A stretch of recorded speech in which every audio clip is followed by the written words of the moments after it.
अहो मुलगी पाहायला चालले तुम्ही, एवढे विचारत मग नका. अहो थोडा आनंद दाखवा चेहऱ्यावर. काय करू आनंद दाखवून? मला माहितीये पुढे काय होणार आहे. ही मुलगी पण मला नकारच देणार आहे. का बरं? बिझनेस आहे ना माझा, फिक्स इन्कम नाही, सिक्युरिटी नाही.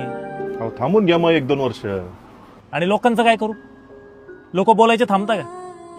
अरे एवढा शिकला तरी काय त्या बिझनेसच्या मागे लागला, कुणाचंही ऐकतो, लवकर लग्न करून घे, लवकर सेटल होशील, हे नको करू, ते कर, ते नको करू, हे कर. लोकांना काका पायी पण चालू देत नाही, घोड्यावर पण बसू देत नाही. ते स्वतःविषयी एवढं निगेटिव्ह ऐकून ऐकून ना कधी कधी स्वतःवरच डाऊट यायला लागतो. मग स्वतःचं पण ऐकू वाटत नाही. स्वतःचं ऐकणं लय महत्वाचं असतं बाबा.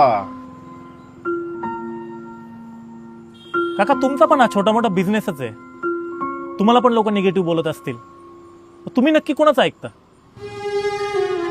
मला या मशीन शिवाय काहीच ऐकू येत नाही. जेव्हा मला वाटतं समोरचा काहीतरी चांगलं बोलतोय तेव्हाच ही मशीन लावतो मी. आणि इतर वेळेस स्वतःच ऐकतो.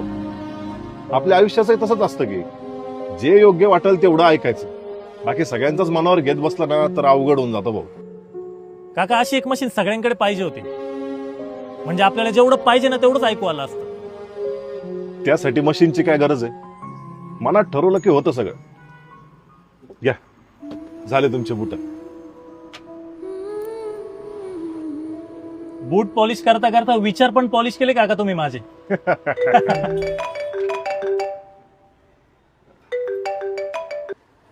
हा काका बोला. अरे मंगेश, अरे ते मुलीकडच्यांचा कॉल आला होता. ते म्हणत होते आम्हाला बिझनेस वाला नवरा नकोय म्हणे, तर काही वर्ष कर ना जॉब. काय त्या बिझनेसच्या मागे लागतो?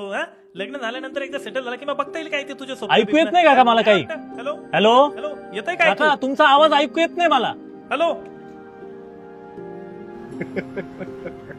केली बरं का काका मशीन फिट.